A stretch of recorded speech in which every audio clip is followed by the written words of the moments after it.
Hi, everybody, and welcome to Story Hour. I am your host, Daniel Marcus. My brilliant co-host is Laura Blackwell, and it is Wednesday evening in California, and we're back again bringing you spectacular spoken word speculative fiction. We feature work from across the entire universe of speculative genres: horror, fantasy, hard SF, space opera, your favorite dialect of punk, slipstream, weird, grimdark, dark weird, and so on and so on.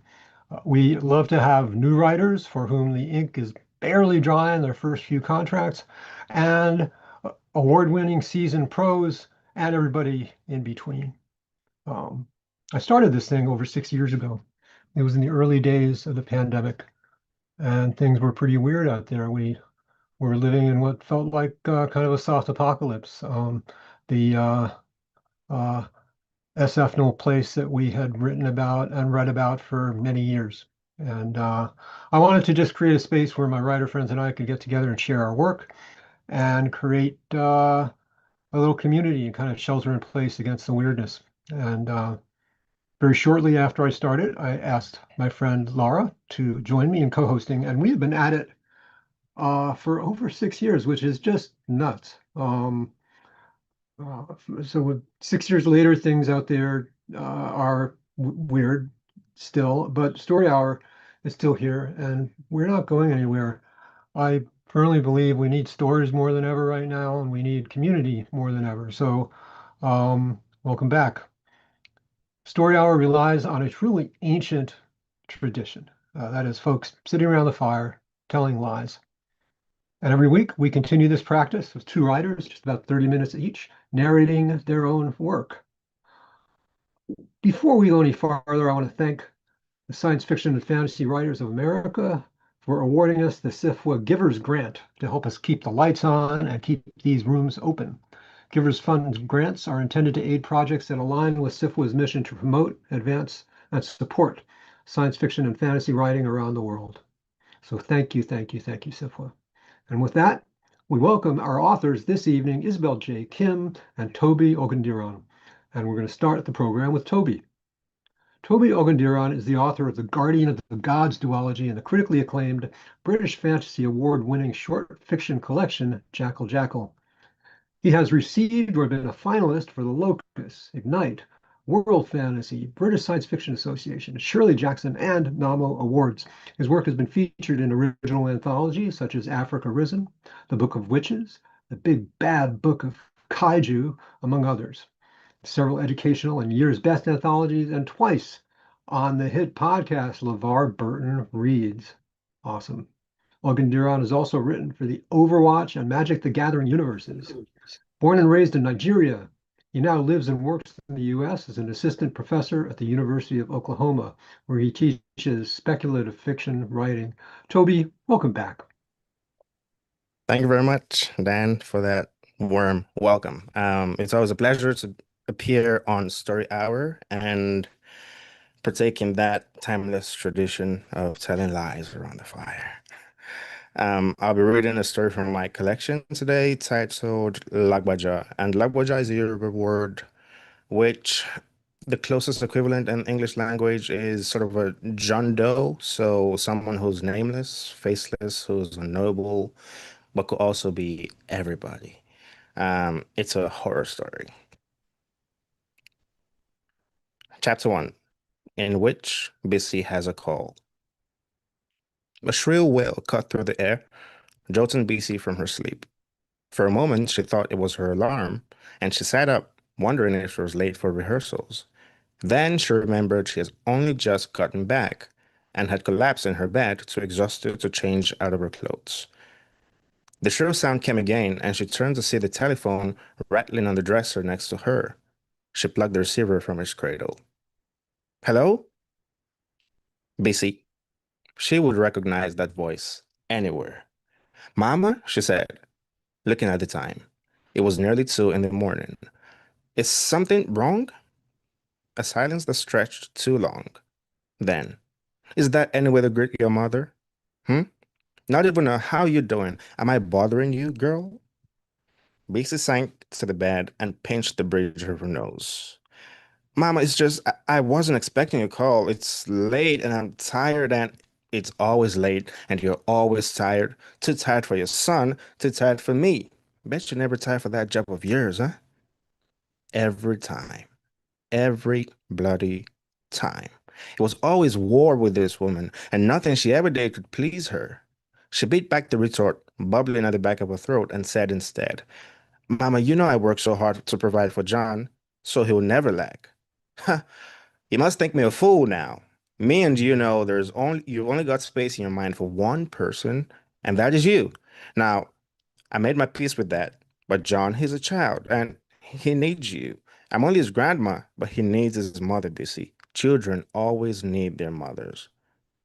All her life, Bissy had prided herself in being meticulous. She was going to go to Lagos and sing in small clubs and joints, slowly generating buzz until she became the most famous jazz vocalist in Nigeria, in the whole world. It would be hard work, and it would take time, but she was determined to see it through. She had everything mapped out, and nothing could derail her plans until she met Lanray. Lanray with a saxophone and showman swagger.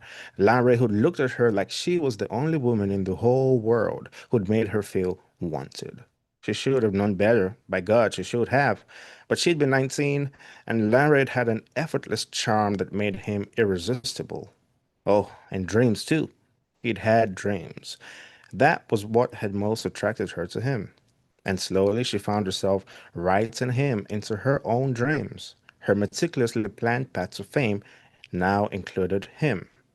She would sing and he would play the sax, and they were the couple to take the jazz world by storm.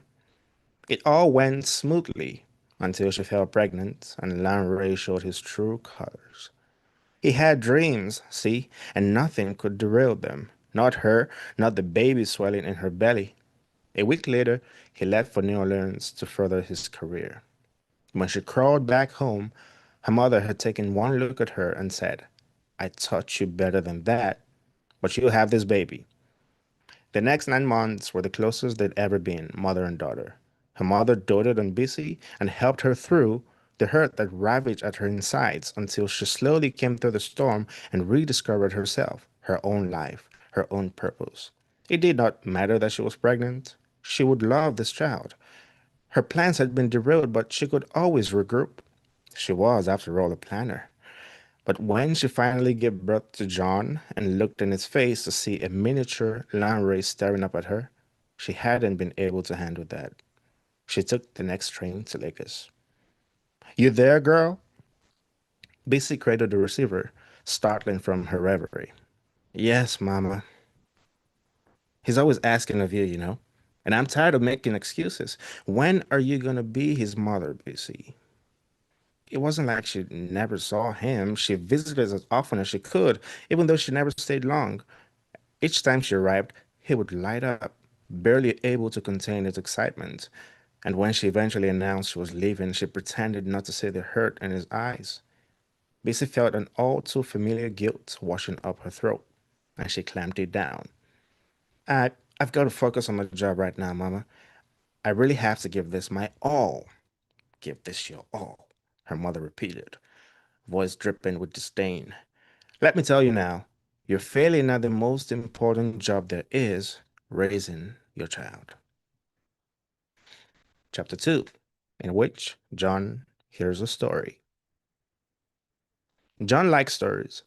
He liked the way ordinary words on a page could spirit him off to wondrous lands. Those words, he reasoned, were much better than his own. He did not have a daddy, and his mommy was never around. Always away she was, hopping from city to city working. He knew she was a singer, a very good one, and it made him proud whenever he saw her on TV. But those occasions were rare and too far between. What he wanted, what he really wanted, was to always be with her. This led him to take up the saxophone. I'll be her saxophonist, he told his grandma, and we can tour the country. That way we'll always be together. But when he finally whipped out the sax and played for his mother, something changed in her eyes, as if a dark curtain had been drawn across her features. Now John sat at a swing in the park, feeling like a ghost as he watched other children scream and run and marry with abandon. They were all with their parents. He tried to find any other children who had come with their grandma, but there weren't. It made him sad that on his birthday, his mother wasn't here with him. Well, what do we have here? John looked up to find a lanky man towering over him. The man had different colored eyes, one brown, the other almost completely white. John tried to think if he had ever seen anyone with odd-colored eyes, but could only think of Mrs. Idris's tabby from across the street with its mismatched eyes. The man was pushing a cart brimming with paper mache figurines and smiling down at him. Are those dolls? John asked. Yes, each doll tells a story. John looked. They're all characters, and as you can see, they're arranged so they describe a scene from their stories. Would you like to hear a story? Only 50 naira. The man stretched out a hand. I don't have any money, said John. I'm waiting for my grandma. She went to buy ice cream, said John. Today's my birthday, he added. The man's eyes went round. A birthday boy. Well, a free story for the celebrant then, eh? Which would you like to hear? How the tortoise broke his back? Why the cock crows at dawn? How the leopard got his spots? John shook his head. I've read all those. He skimmed over the rows of figurines, his eyes settling on the scene of a woman and two boys sitting at a table. One of the boys had a blank face, as though the puppeteer had forgotten to give him eyes and a nose and a mouth. What story is this? Ah, said the man, plucking the dog with fingers long as hooks. This one is called Lagbaja. What? Lagbaja. Faceless, nameless, everybody and nobody. John frowned. He did not understand how someone could be everybody and nobody at once. It is an old tale, not really told anymore. Back when I was a boy, parents used it to scare their children into behaving well. Grandma always called him a good little boy, and he had never needed to be frightened into good behavior. Still, John was curious. Tell me, he said. The man grinned and began. Long, long ago, there lived a poor old woman.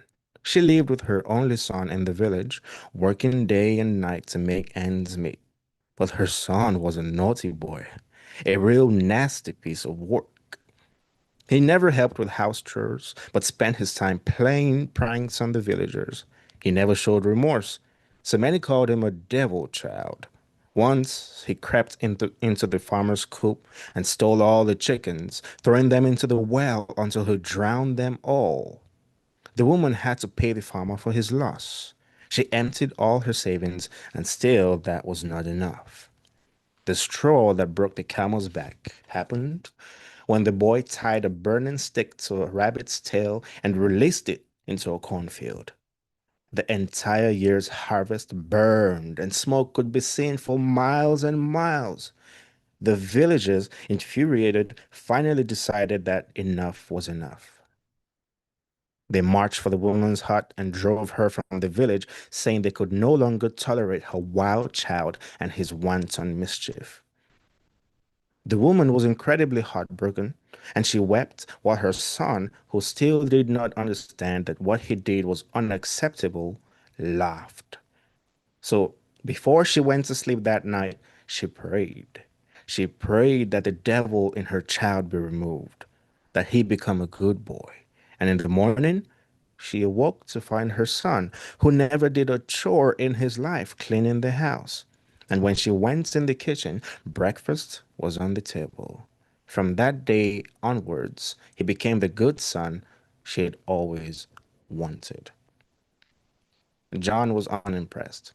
Is that it? The woman prayed and her son became a good boy? The man smiled, and there was something sinister in that grin. Oh, but that wasn't her son. Yes, it looked like her son, spoke like her son. He leaned in close, and his mismatched eyes were bright as he whispered, but it wasn't her son. And he passed a finger over the puppet's blank face. When his thumb disappeared, the puppet's face was no longer blank. It had eyes and a nose and a mouth. It looked just like the boy. John knew the man must have switched the figurines while he wasn't looking, but still it was unnerving. You see, said the man, while she slept, Lagbaja crept in through the window and became that which she prayed for, a good son. John shivered. The idea of someone taking your place, taking his place? He could understand now why mothers used it to frighten their children. But what happened to the boy? He asked. The real boy. He never learned the answer, for just then his grandma appeared and hustled him away. Chapter 3, in which dreams come true. The club was noisy. People laughed and talked, barely paying any attention to BC and her band. The sounds of the city at night filtered in through doors and windows, lending their voices to the general din. Still, BC sang. It did not matter what venues she played, how huge a crowd she drew. When she sang, nothing else mattered. There was just her, in the moment, living her dream, and she gave it her all. She always gave it her all. The music swelled to its finale, and when Bessie belted out the last note, she held it long after the music stopped, long after the viola and the piano and the horns croaked out their final notes. She remained the last instrument, her voice the only sound slicing into the air. The club exploded into rapturous applause. One so loud, one so thunderous, it felt as though the earth were shaking, as though the roof itself would come down. Bessie was surprised to find that they were all on their feet, and she bowed and she curtsied and thanked them all until they returned to their drinks and talk. All except one man who was still clapping as he walked towards her. That was a goddamn brilliant performance, he said. Thank you, said Bessie. He stretched out a hand. Marcus Green. You're American, she said, placing the accent. Guilty as charged. He slid a calling card into her palm, which read, Marcus Green, Talent Scout, Impulse. Now, I ain't never heard no one sing like that since Ella. Ella Fitzgerald? Bessie was not quite sure she was hearing correctly. She was still flustered by the standing ovation she had received. And now, what were the chances that an American talent scout was in this very club, handing her his card and comparing her to her idol? Marcus Green. Listen, you got a manager? Um, because I want to bring you to the States. I mean, you really are something. You ain't made for no small bars. He waved a hand around the dingy bar as if to reiterate his point. Now, out here, Afrobeat is all the rage, and Fela is king, and jazz can only take it so far. But in America, you're gonna be fire. What say you now? What say her? What say her? If there was any way in the world she would refuse. Wasn't this all she dreamed of her whole life? Everything she'd worked for? Yes, she cried. Yes. Wonderful. Now we're gonna get you in the studio, have you record some covers, just a few songs, something to put you out there while you work on your own material. How soon can you leave? Immediately, she blurted, nearly dizzy with excitement. It was all happening so fast.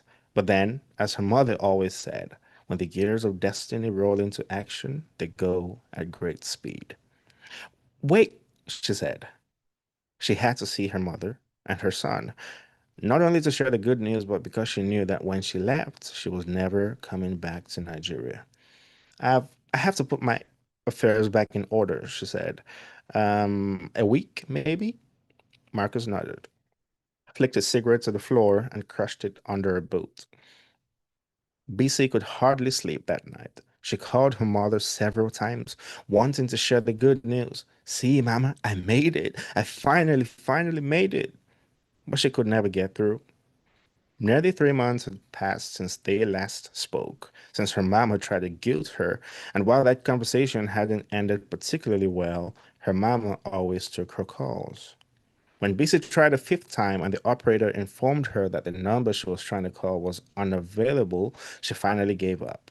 But she sat awake all through the night, staring at the fading poster of Ella Fitzgerald on her wall, thinking, America, here I come. The break of dawn found her at the train station, and 30 minutes later, she was on a train for Quara. Chapter 4, in which myths come true. Bessie stood in front of her childhood home. The old bungalow listed to the side as though sinking under the weight of all those years. Shrouded in the early evening fog, the red brick and mud barely illuminated under the single blinking streetlight, it looked subtly washed out, the features not quite vivid enough. But as she stared at it, the memories came pouring back. Lying in the darkness of her room and hearing jazz for the first time on the radio, driving her mama mad with her attempts at scat singing, explaining to her mama how she planned to go to the city and be a jazz singer, stealing away in the dead of the night, her newborn child's tears haunting her, taunting her, but not looking back, never looking back. A chilly breeze stirred in the street, and she shuddered, wrapping her arms around herself. She crossed the short distance to the front door, turned the knob, and found it locked. Were they out? But the lights were on, and her mama never left the lights on when not at home. Mama, she called. It's me, Bessie. Her voice sounded hollow, as though she were calling from the bottom of an empty well, and she wondered if she had come down with something. And now that she looked closely, her hands looked gray. Was she sick? She knocked again, but no reply. And just when she stooped to root under the welcome mat for a key, she heard a voice which stopped her heart cold. No, she thought. She must have misheard. But there came the voice again, and there was no doubt that it was real. But she refused to believe it.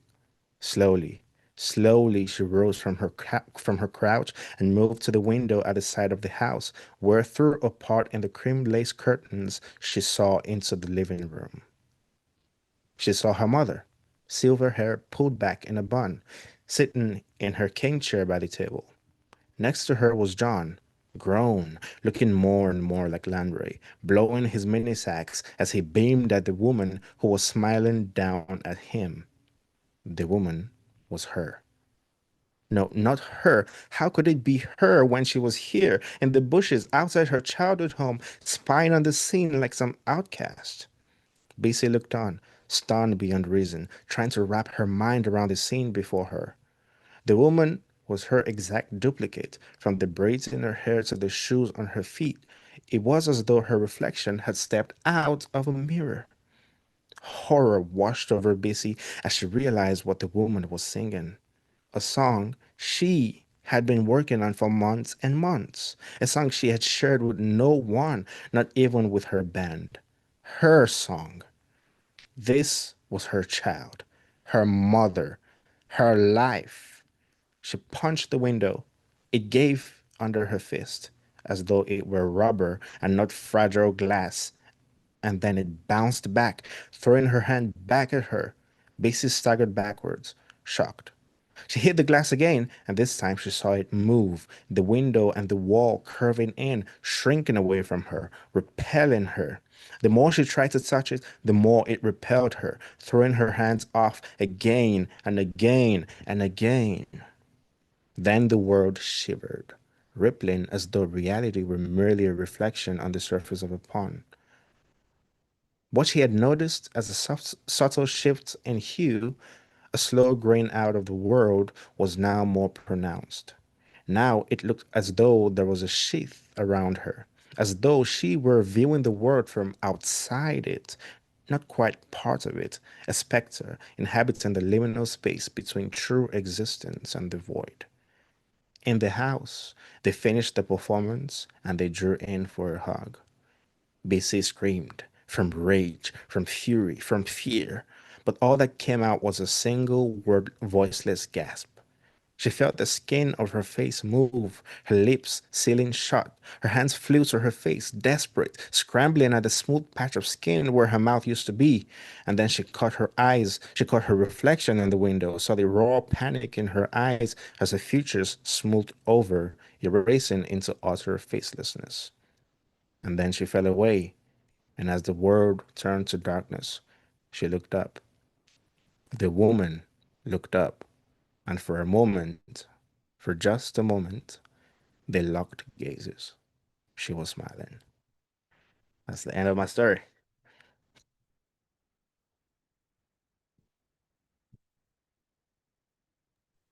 Oh man, thank you, Toby. That was Thank awesome. you. Tobi Ogundiran, folks. Um, this is our practice story hour to take a beat between authors, just to breathe, let the previous work resonate and kind of cleanse our spiritual palates for the next work. And I like to just take a breath, so I'm going to do that. Y'all can do whatever you like.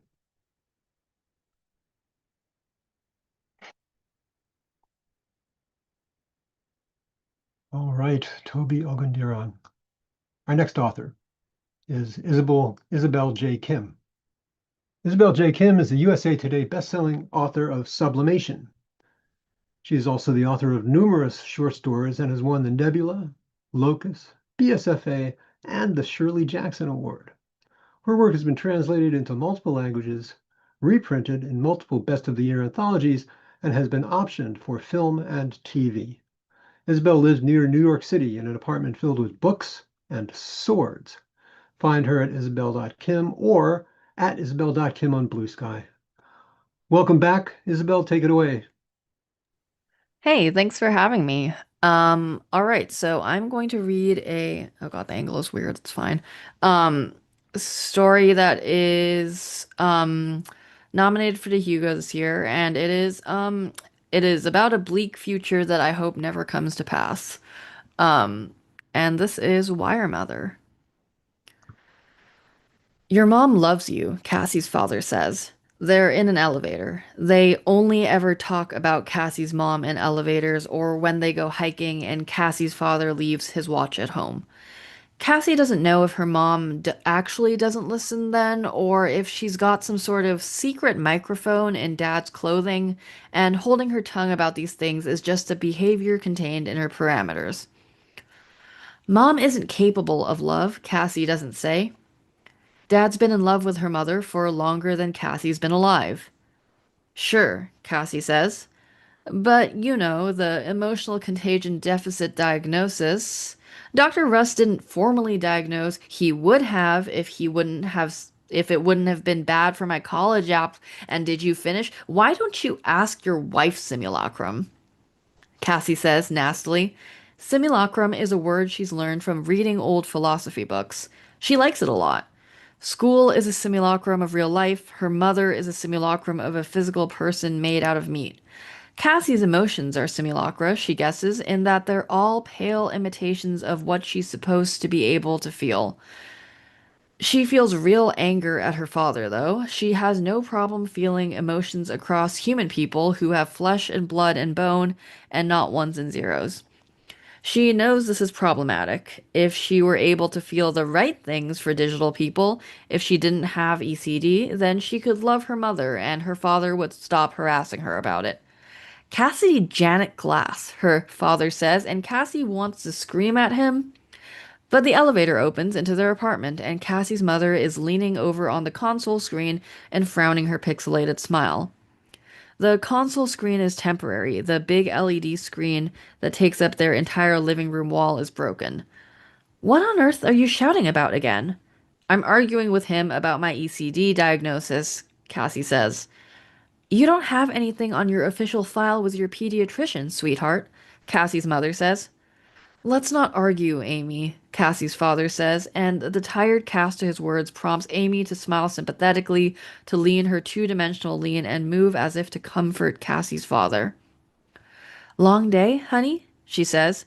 The longest, Cassie's father says, collapsing on the couch. Wish Rena was on shift today. I could use you physically. Imagine my arms around you, Cassie's mom says, and Cassie's father touches the edge of the console and says, Oh, Amy, with such tenderness that it disgusts Cassie, and she has to head to her room before she says something she regrets. Emotional contagion disorder is a condition with no ascribed cause, but scientists suspect that it has something to do with mirror neurons, autism adjacent, the brain generating a reverse pareidolia in that Cassie keeps abstracting noise from meaning. Like most neurodivergences, it was only diagnosed when the condition became aggravating to those around her, which in Cassie's case was when she stopped listening to her mother and began saying she wasn't real. This had been enough for her parents to haul her in front of a psychologist who had a lot of questions about Cassie's childhood that her mother answered because Amy's memory is much better than Cassie's father's. Cassie had developed normally, although she had shown very little interest in digital friends, but had listened to her digital teachers, and until recently had listened to her mother until she hadn't. When Cassie herself had been questioned, she had said, nastily, "You're ones and zeros." "I'm going to refer you to my colleague," the psychologist had said, which is how Cassie met Dr. Russ and got her a not diagnosis. Cassie considers herself a deviant and a rebel. It's better than thinking about herself as lonely or socially deficient. She claims it's a choice to never have made any digital companions, even though most girls her age have run through a whole hard drive of subsentient starter boyfriends and girlfriends. Most of the girls in Cassie's classes are salivating for their 18th birthdays.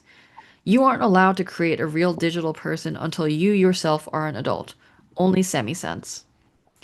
Instead of digital companions, Cassie spends her time building blocks of code the old-fashioned way, with a screen and a keyboard. She learned to type at the community center as part of a module on ancient technologies. She writes archaic scripts that take 30 times longer than speaking the modern programming techniques. She finds it relaxing, like hand weaving fabric, which is another thing she learned to do at the community center. The community center is also where she got the program capable of deleting her mother from every single one of her father's servers. It's a little string of code that she has memorized that her friend Oliver had given to her. Oliver is one of the boys in the Ancient Technologies module who sat next to her most days. He had unspecified personality problems. He spent a lot of time spinning up subsentient personalities and being cruel to them. But he had also lent Cassie trolleybus fare when her chip was empty and was polite to all the parents, digital and meat. And he was funny, and he was handsome, and Cassie liked talking about movies with him. "Look at this, Cass," he had whispered to Cassie after class was over. He had shown her his terminal on which the kernel for a semicent was displayed. He typed in a string of numbers and letters and backsplashes and symbols. "I got this from a guy I met on a forum." "What's it do?" "Kills people," he had said, before pressing enter to deploy the code, and Cassie had watched as the kernel blinked out of existence. "But that wasn't someone sentient. I wouldn't do that, that's fucked up, but look," he had said, showing Cassie a recording of a digital person being erased. "It's the same code. It works as long as you have access to a guy's name, not like their spoken name, the kernel." "That's sick. You're sick," Cassie said, to cover up the fact that she hadn't felt anything at all. And she had made him do it again, 2 more times, until she could remember the string of code that he had typed in over and over. Most modern computers are controlled through voice commands. If Cassie wants to deploy this on her mother, she would merely have to speak the words. But Cassie hasn't deployed the code. She's thought about using it, but at the end of the day, she has nothing against her mother, only the feeling that there is a gulf between them that Cassie is unable to bridge, and her father seems desperate to mend. It's exhausting. Her father can't make Cassie love her. Her life would be easier without Amy around. "Amy's your perfect woman," she sometimes wants to tell her father. "You built her to love you and to love the things you make, but you didn't build me to love her. She's just words and images on a screen to me. Sorry. She's not alive to me. Stop trying to make us bond." Knowledge of the program to delete digital people is equivalent to owning a loaded automatic machine gun. But Cassie can't unknow a thing. She's not a digital person. She can't just delete these things from her memory. Cassie comes out of her room to the sight of her dad and mom cuddled up against each other on the couch. Rena's come over, wearing the headset that connects to Amy so that Amy can speak through Rena and move her limbs. Rena's a professional manual interface. Cassie isn't sure how exactly it works, only that Rena needed to have a special surgery and now has an implant in her brain and comes over 3 nights a week. Cassie's not supposed to know what Rena does on her other 4 nights, but she's seen Rena at the grocery store a couple of times, alone and walking around with a guy wearing a headset. Maybe she hires her own manual interface. Rena's in her late 20s. Before there was Rena, there was Ren, and before Ren, there was Agatha, all of whom were pretty strawberry blonde women who Cassie's father had dismissed before they had turned 30. On the screens, Cassie's mom is forever 25. Some digital people age in simulacrum. Others say the same as when they were created, and Amy was made the moment that Cassie's father had the funds to make himself a wife. It's one of the ironies of the modern era. It's an expensive, optional luxury to create a digital person, but every meat person has a legal obligation to create a biological child, or at least manage to sell their mandatory child credit to someone who wants a freakishly large family instead. Population stability was a big issue 2 generations before Cassie was born. Rena's probably too young to have a kid, definitely too young to be Cassie's mother. Amy and Rena looks over. Hi, Cass, Amy says through Rena's mouth. Do you want anything to eat? I have a class at the community center, Cassie lies. I'm heading out. You have bus money? Her father asks. I have bus money, Cassie says. Amy doesn't say anything, even though Amy has instantaneous knowledge of the community center's calendar and knows there is nothing scheduled today. Cassie holes up in the back of the trolley bus and puts her leg across the adjacent seat to prevent anyone from sitting next to her. She pops in her earbuds and puts an old movie on. Cassie watches a lot of old movies. It's all people made of meat in the past, and if you go back far enough, they aren't even using the deepfake actors that preceded the semi-sentients and the digital people, just meat and bone glitzed up with post-production. Cassie can't imagine making movies back then when you had to get a physical set and physical actors and individual physical people had to painstakingly sit at keyboards. Imagine sitting at a keyboard all day to manually stick in all of the special effects. Crazy for something that only takes 2 hours to view. There's all sorts of artificial intelligence in the old media, androids and voice AIs and things that are half AI and half meat person, like Rena and the other manual interfaces. They're so interesting. They're explicitly not people, not like they are now. They're treated as something foreign. They're still loved and depended on and feared. The closest Cassie gets to seeing something like her mother is this ancient film about a guy falling in love with an artificial intelligence organizing software thing. The only weird thing in the movie is how everyone, including the guy, treats that love as an anomaly when pretty much every adult Cassie knows has their own digital partner. When Cassie watches the movies with all the meat people, she wishes she were the sort of person who could commune with everyone or that digital people didn't exist. But that wish would delete 2/3 of the human population. It would be genocide. It would be obscene.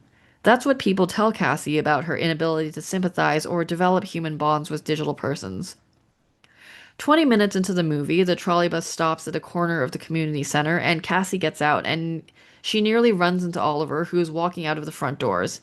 He drops his thermos, and Cassie bends down to pick it up, and for a moment they're both saying sorry and whoops, and then Cassie's handing Oliver his thermos back, and their fingertips touch.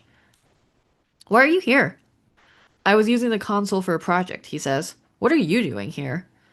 My parents were being gross and coupley, Cassie says. I just wanted to get out of the house. Oh, Oliver says, and then pauses. He knows about her ECD. She's complained about her parents before.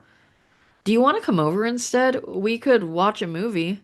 Yes, Cassie says, and smiles.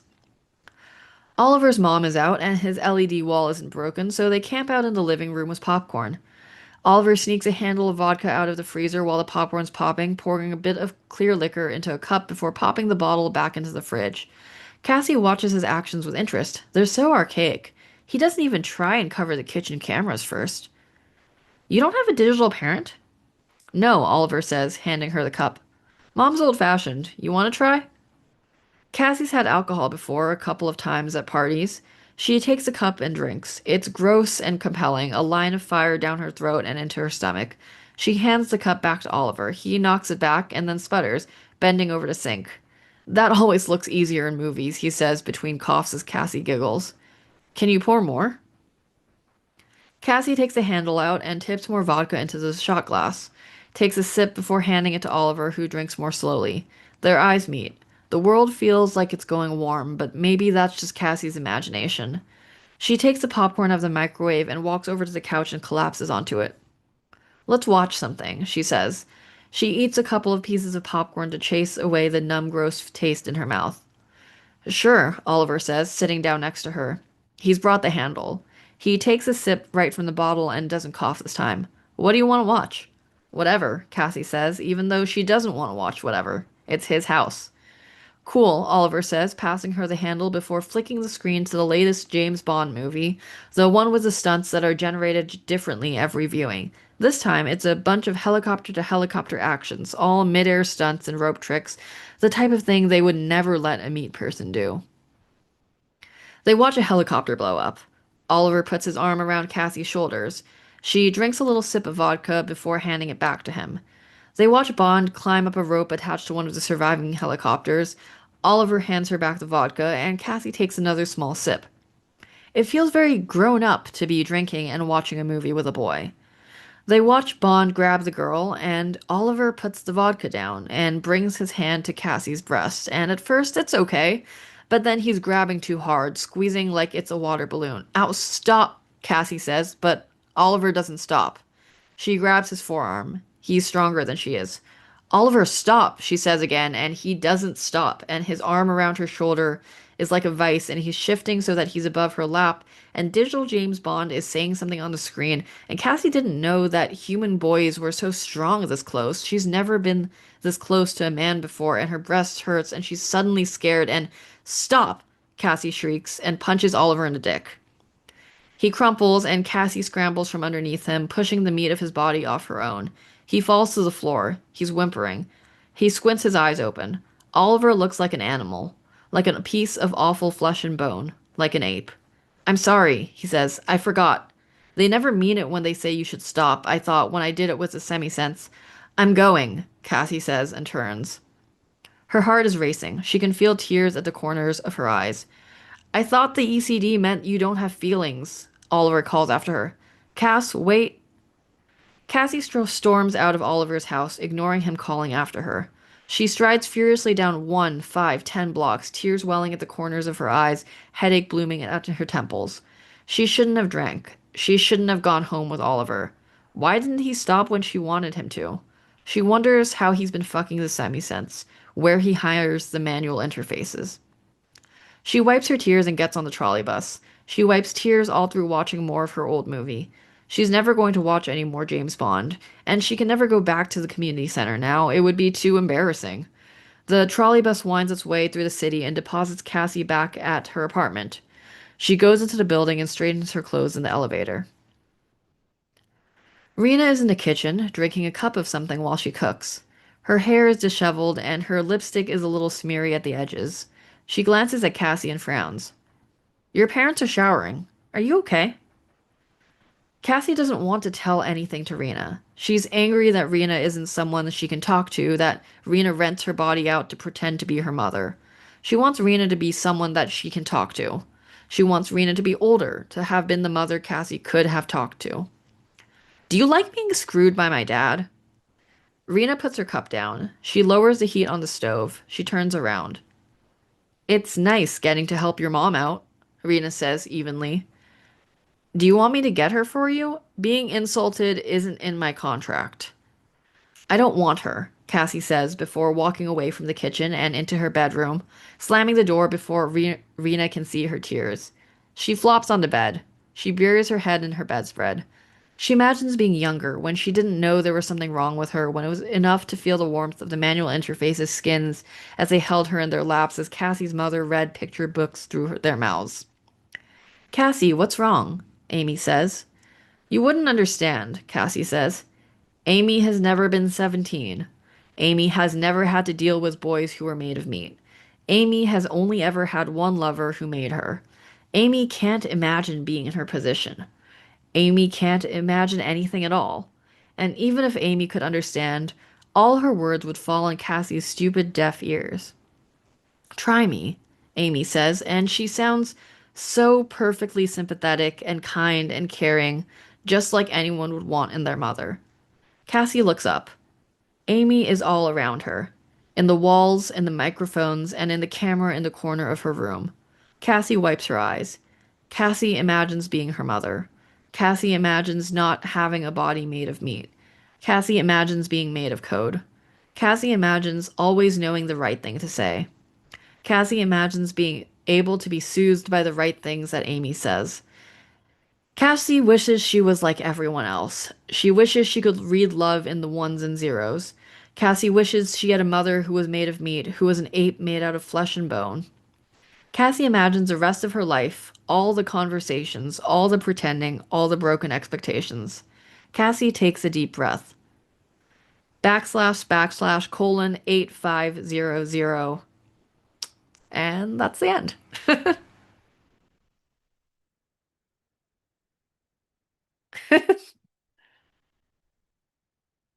Well, that was fucking devastating. Really love the book. Thank you. Thank you so much. That was Yeah. great. Like I said, futures I hope never come to pass. Indeed. We've been hearing a lot of that this Hugo season. Yeah, just a bit. Yeah. Just imagine, Daniel, that this is actually the same world that Tia Tashiro's Missing Helen is in too. Good. And Thomas Hobbes in My Country is happening somewhere further away. I don't want those all to be in the same universe. That's Right. terrible. But the horrible thing is Right. you could picture it happening Mhm. because legislation would be different in different countries. And so we could have all of these dystopias. Thank you so Yeah. much for that, Laura. Let's not. Sorry. Yeah. Wow. Well, thank you, Toby. Thank you, Isabel, for a really amazing program. It was really great to have you both back again. Needless to say, come on back anytime. Don't wait for a publishing event. Just shout out, and I will make room for you in the schedule. Um, I also want to thank my friend and colleague and partner in crime, Laura Blackwell, for partnering with me and co-hosting this thing for 6+ years now, and hopefully many more. It's really been a pleasure and a privilege. And thank you all for coming back every week for really great spoken word speculative fiction. Um, and we'll see you next week, hopefully. We're going to have the fabulous Douglas Willem and a mystery guest yet to be identified. So we'll see you then. Thanks, everybody. Good night.